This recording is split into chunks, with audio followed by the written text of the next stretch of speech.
In Tohu, we live in a solar system with several different fish-based planets. Although some of them don't really seem to be fish, don't challenge me, it's what the game's saying. We live a pretty peaceful life until one day a dark entity of destruction shows up to destroy our sacred engine. This threatens all of the life on all of the different fish planets, so someone is gonna need to stop this. Tohu is primarily a point-and-click adventure puzzle type game. We are actually playing as two main characters that kind of inhabit one body. The real main character that you're going to be playing for the majority of the game is the girl, that's literally her name, but she can also transform into a big robot guy named Cubus. Feels like one of their names should be Tohu, but I don't know, I guess Cubus and the girl is fine. The girl is smaller and normally used for fitting into small places or jumping up things, while Cubus is quite strong and used for lifting and moving things. The most striking thing about this game is definitely the visual art style. There are not a whole lot of games that look quite like this. Gameplay is pretty basic, little repetitive, but the visuals are definitely something you don't see every day. The game very quickly gives us our first task. The sacred engine is broken, and the only person we know that can repair it is Juncle, so we need to get our ship up and running and head over to his planet. This game features a ton of little bug-type creatures hanging out in the background of shots, and every time we get into a new screen, we need to make sure to click every single one of these, because they do get added to a kind of Pokédex system that we're going to need to grab all of. And for interacting with one of the bugs twice, we earn the achievement Jumper. And on the next screen over, we can also earn the achievement A Rat for clicking on the rat 2 times. I promise all of the achievements in this game aren't just clicking on things twice. Kinda weird that there were 2 so close to the beginning when there really aren't for the rest of the game though. This first area to the left is where we get our first chance to show off the power of Cubus compared to just running around with the girl. He is able to pick up the heavy metal pipe and anvil type thing and launch them directly into this pretty dangerous looking machinery in order to reclaim this red power item. Then we can throw that power item into the sacred engine that is still somewhat operational to open up a bridge for us to head to the right. Turns out we really don't have our affairs in order. We walk over to our spaceship,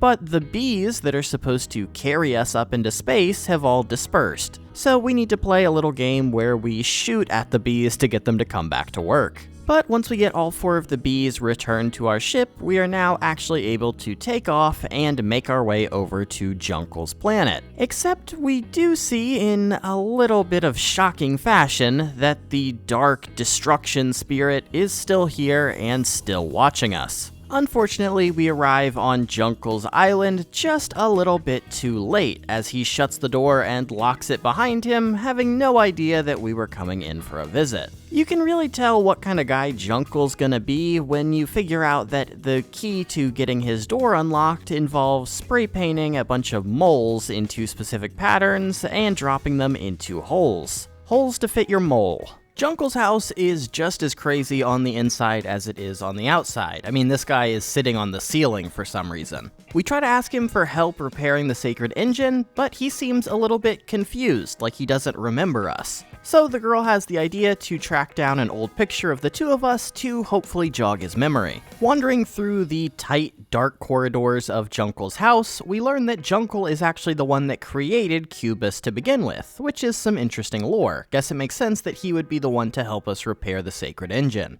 Despite being an amazing inventor, Juncle also has a bunch of planks missing from his floor that you will randomly fall down through, but we earn the achievement Fall, so I can't complain too much. This area is kind of the epitome of, I'm just clicking buttons, man. I don't really know what I'm hoping to accomplish. Like, I'm trying to convince this rat to distract this searchlight owl so that I can steal a boxing glove off the wall. I don't even know what I want the boxing glove for yet, but I guess I'm doing it. I'm just clicking buttons. I don't know, I saw a hand sticking out of the wall, so I tried to put the glove on it. But apparently that's so stupid that they actually added an achievement called a glove for trying to do something that outrageous. Okay, so instead, I guess I'll just grab a piece of scrap wood with Cubus and slowly cross my way through that kitchen I fell down through to grab a book about gloves. Okay, so around the house, I found a bunch of pieces of a mirror scattered about, and when I bring them all back to the mirror that they came from, we put it together and find a guy that looks quite a lot like Cubus standing in front of us, except he's wearing a championship belt, and he's really good at arm wrestling. You know what? That's kind of okay though. I'll just go ahead and suck up some of this magical muscle gas, read up on my book about gloves, and then go ahead and throw on my arm wrestling gloves as well. Then with all of that preparation done, we can go ahead and beat this fraud at arm wrestling, and we don't even take the belt, we just want the weird eye in the middle of it. So then obviously we can grab that eye from the belt and return it to the big statue of Juncle in the middle of the room. Then obviously that guy and the hand guy will work together to power the elevator that will allow us to go into the flipped upside down world. How are you not getting this? It's so clear. That allows us to get into a side room and solve a little light puzzle before we can finally get our hands on that photo of Juncle with the girl. Unfortunately, Juncle thinks that we're a thief who's broken into his house, and he's only just now realized that we've been here for the first time. In other games, this would be a boss battle, but in this one, it's just a little misunderstanding, and he realizes who we are and can send us back on our way. Despite being Mr. Mechanic, Juncle can only spare us one wrench, and informs us that we're also going to need to go to the Broker's planet to grab a hammer as well. Before we even land on the island, we can tell that the broker is a little bit of a scam artist, passing a weight off as a watermelon in exchange for the hammer that we're gonna need. He takes it from this poor unsuspecting woman and locks it right inside of his safe, so we're gonna need to find a way to get in there. We try to play nice and just ask the broker for the hammer, but he doesn't want to play ball, so I can't be held responsible for what happens next. First, we head on over to the right path, and we see a very MC Escher-esque room that is, again, just pretty confusing to look at. Very noisy scene with a lot of things going on. We learn that the elephant ticket taker guarding the way into the theater is a little bit afraid of that dark entity shadow villain that has been creeping around. So we use that to our advantage, gathering up a bunch of random items and putting them together to look like the evil villain to scare away the elephant, giving us access to the theater. The theater is kind of weird. It's not even like a mini game. We're kind of just telling the story of two warring groups and all of the tragedies that happen to them. We have 4 different prompts for things that are happening, and we need to pick the appropriate background. Once we've gone through all 4 of these scenarios, we can collect a ticket from the top of the tower. Heading on over to the left path, there is once again somebody stopping our progression, but the relationship with this guy is a lot more antagonistic. This samurai is walking around on his stilts, and if he spots us with the spotlight, he will kick us back out to the main area. And once he catches us 5 times, we earn the achievement Stealth Master. The actual puzzle that we're doing here is pretty cool though. Again, pretty basic. Basically, we're having Cubus pick up this little trampoline and move it to one of 3 different locations, before then switching to the girl to use the trampoline to jump up into the sky to get above the spotlight. Once we get all the way to the far end, we can go ahead and collect a hot pepper that is sitting here for some reason. After that, we can return to the other side, throwing the pepper in the pepper grinder to pepper spray the samurai, giving us his magnet. And of course, that magnet will open up the diver's helmet and give us access to our final ticket. Again, just clicking buttons. Back in the main area, we need to sneak up on the broker while he's doing something in his tub to steal his keys. Then we can use those keys to open up the crate of his pet pliers and wake the pet pliers up. They will then take off running and the broker will need to chase them down. With the broker out of the way, we can feed our tickets into the machine to open it up and grab the hammer. Honestly, we didn't even really steal this from this guy, like we did end up paying for it. Feel like we really could have done a little bit worse to him. We return back to the Sacred Engine, preparing to start the rebuild process, but as soon as we turn our back on our tools, the villain reappears once again, stealing them and running away. We head over to the right side of our planet, and for some reason, what was once our landing pad has now become a jail cell. Again, this is another one of those screens that you walk into, and you're just like, what am I even looking at? We walk up to the person being held inside of the jail cell, and they tell us that they are a scientist who went out looking for ingredients and then got trapped in the jail. And he gives us a recipe to brew a potion to get him out. And, you know, I feel like we should just immediately trust this guy. He said he's a scientist, so he must be, right? But you know what? First, I think I'm gonna test his loyalty. I haven't fully figured out how to use the brewing stand yet, so I'm just gonna mix whatever up in here and serve it to him. Let's see if he drinks it for $5.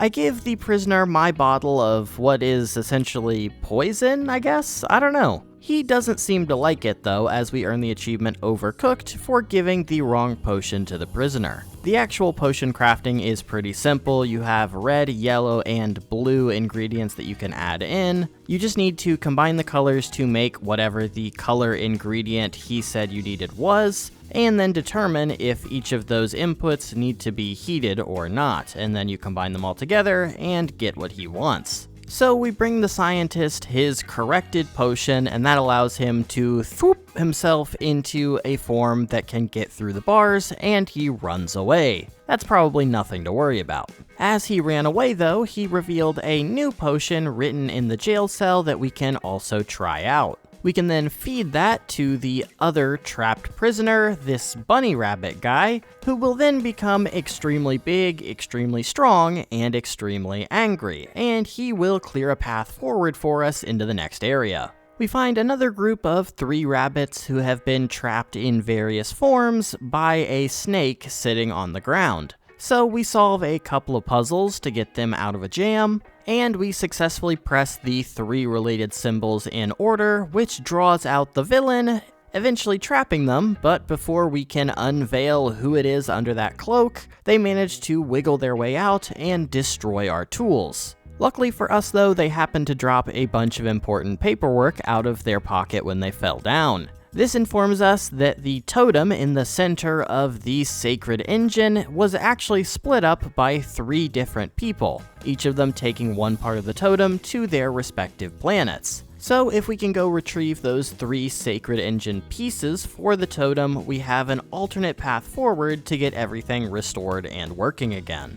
The first stop for our totem hunt leads us to a weird circus type place, where the ringmaster challenges us to complete his 3 trials in order to earn the totem slot. The first game is all about speed, as we're playing kind of a reverse version of Whack-A-Mole, where we see the board getting lit up where the map is going to be hit, and we need to click in a spot to avoid that. The second game is about cunning, where we need to play one of those games that I absolutely hate, a slide puzzle where you need to slowly work the pieces into an order that makes sense, and then with just a couple clicks get it all put together. And finally, the third game will challenge our attentiveness as we play a kind of weird reverse Simon Says, where we're using a Ouija board to slowly figure out the pattern and highlight different shapes in a specific order as they slowly fade away. Completing each one of those games gives us another piece to the 3-part code, and we can go ahead and enter those into the canon box, earning us the achievement It's Showtime, and also earning us our first totem piece.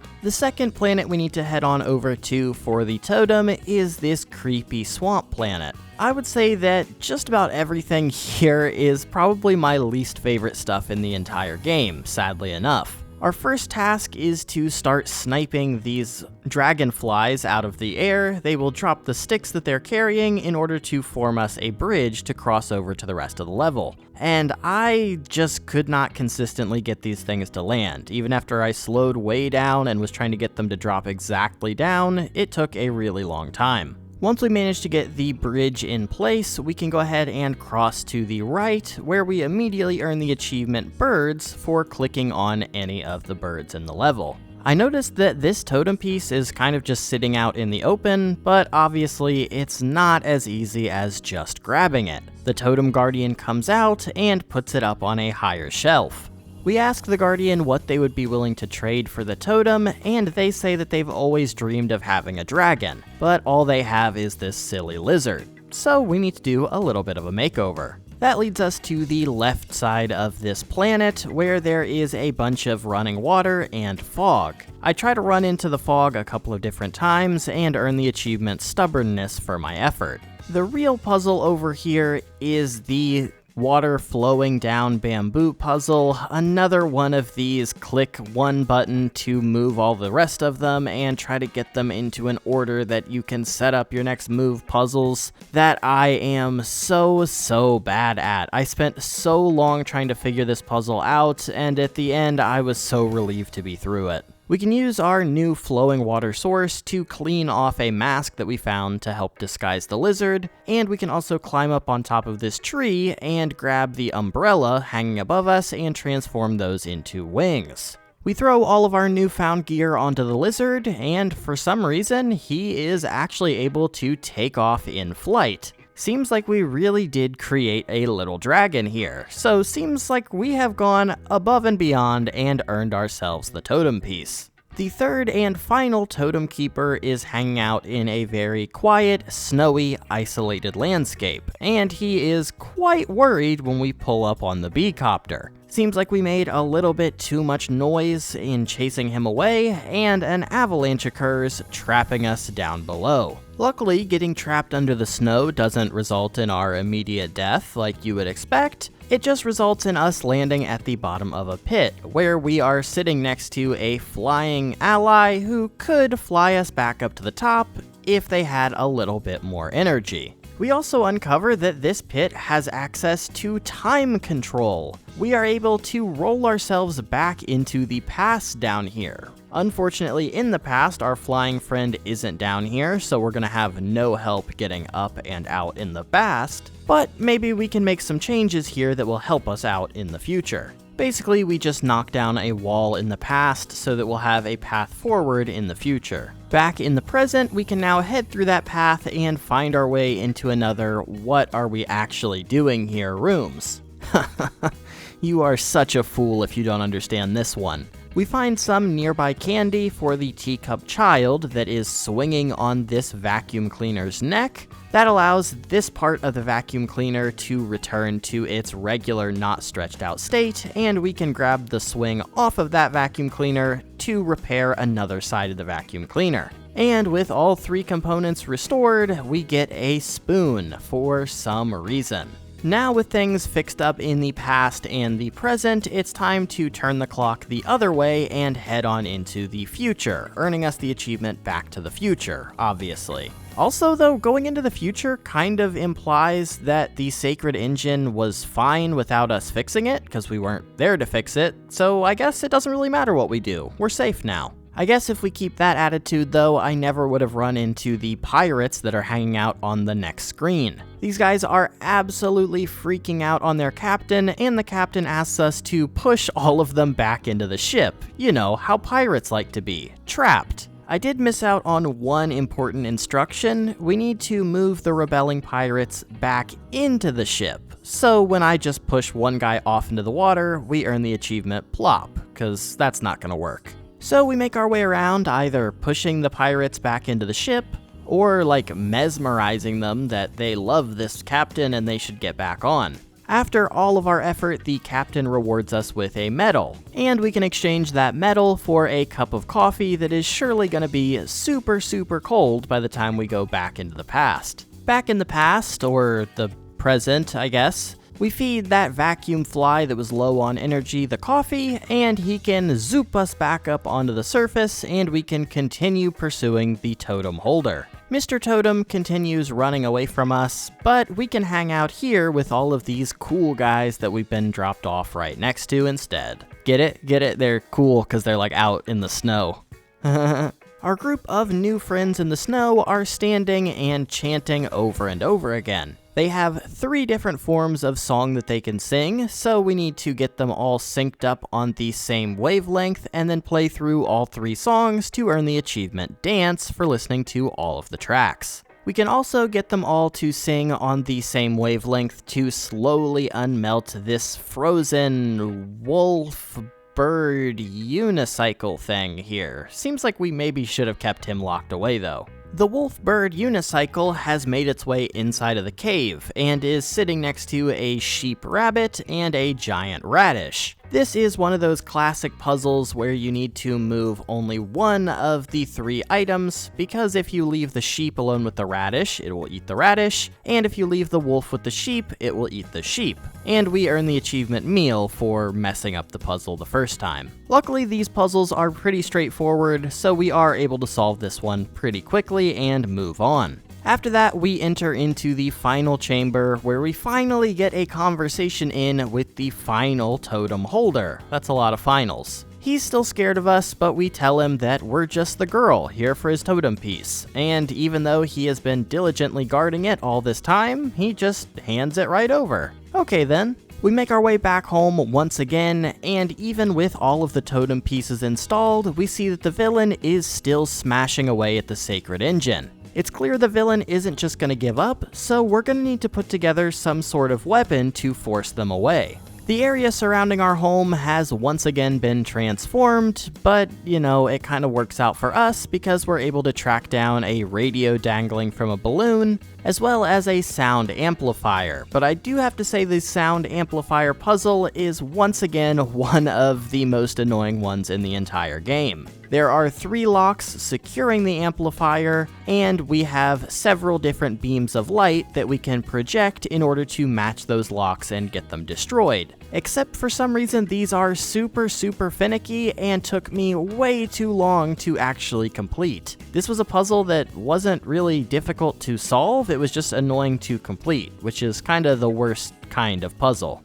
Finally, we need to head over to the farthest right area to collect the wire that will connect the radio to the sound amplifier. And it's clear we're at the end of the game now, as we earn the achievement Naturalist for collecting all of the creature cards, and Good Talk for talking to every character in the game. Now, returning back to the center with all 3 parts of our weapon put together, we earn the achievement B-Copter 2.0 for creating the radio gun that we can now blast at the villain to stop the destruction of the sacred engine. With our weapon, we blast away all of the protection around the sacred engine, while we also get rid of the villain. This earns us the achievement Happy End for completing the game. Seeing that the sacred engine's true form has now been revealed, all of the previous keepers arrive out of the woodwork. Apparently they were just watching us do that entire struggle. They inform us that now, with the sacred engine fully destroyed, there is only one thing with the power to bring back all of the fish life.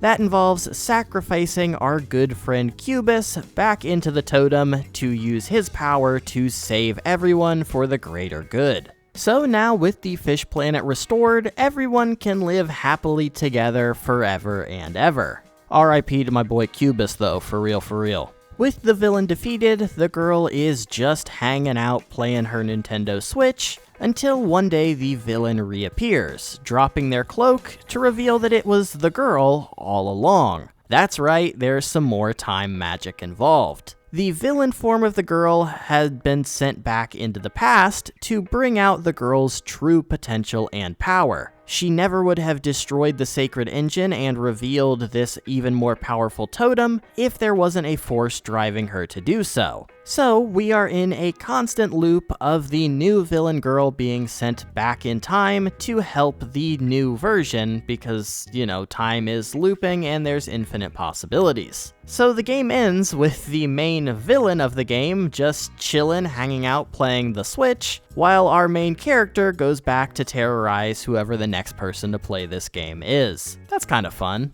Just a couple things to clear up now. We enter the credits page on the main menu to earn the achievement Credits Bugs. The most annoying achievement that I missed out on the first time through would have definitely been a marathon to make the trader run 3 times. Luckily, I actually made a save not too long before we did this the first time, so it's actually pretty easy to just go back and forth into the broker's room 3 times, letting his dog out every time, and when he chases the 3rd time, you get the achievement. The first achievement in the game that I missed was actually in the very first room of the game. I missed out on interacting with this claw in the background to earn the achievement A Claw. And our final achievement is a mole for trying out all of the combinations of different colors and forms of the moles. Not every single form and color was required to complete the lock, so I didn't actually do all of them. But now with that done, we can say that I have officially done everything in Tohu.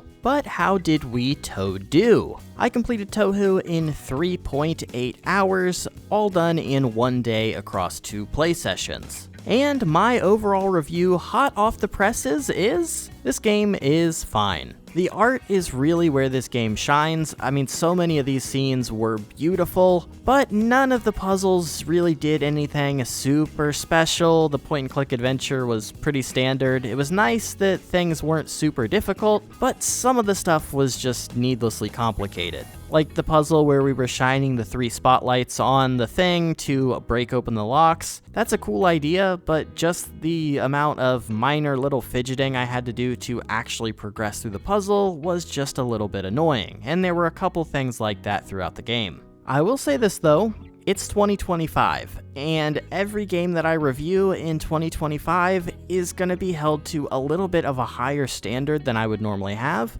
just because there are so many good games coming out in 2025 that every single hour that I'm spending on one of these shorter games from a couple years ago is taking me away from games that are coming out right now that I'm also playing. So it's a little bit rough. Maybe I am being a little bit too judgmental, and if I would have played this last year, I would have enjoyed it a whole lot more. That being said though, I also maybe would have appreciated a little bit more variety in the puzzles. Not to say that every area wasn't different, there were definitely different things going on each of the different planets, but there really weren't that many puzzles that felt like they were specifically made for Cubus or the girl. For the most part, you could kind of do most things with either one of them, and then occasionally you would need to climb on top of something with the girl or pick something up with Cubus. But as always, you can feel free to let me know what you think in the comments section down below, or if you want to recommend any other games you'd like to see me check out there as well.